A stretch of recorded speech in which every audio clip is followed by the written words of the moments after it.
Yes. Yes, Dr. Jasper, as an American Muslim, are there any difficulties and prejudice that you are facing? Well, you know, the issue of difficulties and prejudices is a very complicated one because, you know, the bottom line is what's the number one, when I go home at night, what do I think is the number one problem for us Muslims? And I think the biggest problem is the radicals, the extremists that run institutions that are supposedly speaking for Islam, that are pushing ideas that are very supremacist and dominating. So ultimately what happens is, I think, well, what if you're Muslim in Saudi Arabia? What if you're Muslim in Iran and you don't believe in the theocracy of the Iranians? You know, they're experiencing prejudice, they're experiencing discrimination. Yeah. You know, as an American Muslim, you know, there's no doubt that within society there has been a certain segment of the West that is becoming very fearful of the threat of radical Islam, and as a result they become unable, because of lack of education, but I think because of an inability of us Muslims to present organizations that are able to be pro-American and pro-liberty. So as a result, we get perceived as being the other, where we always talk about us, our faith community, as a political entity, as one group, rather than Americans that happen to be Muslim. You hear these other organizations from the Muslim Brotherhood Network talk about being, you know, Muslims that demand to be American. And I think that's a very different mindset, and it's created a separation.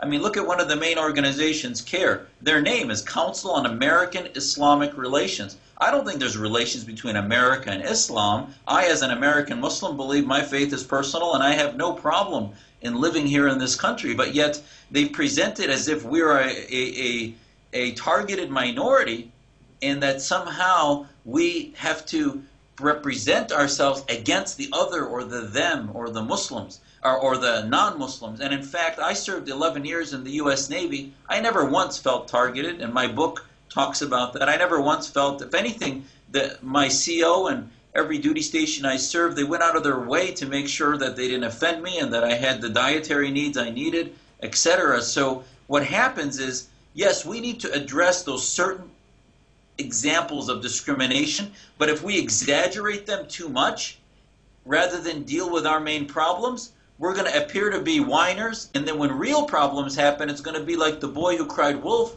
and nobody's going to listen to us. And that's really what's happening with many of the organizations here in America, and often the American penchant to address and apologize for treatments of minorities, etc., ends up preventing Muslims. I testified to the U.S. House of Representatives on American Muslim radicalization and what I think are the main problems are.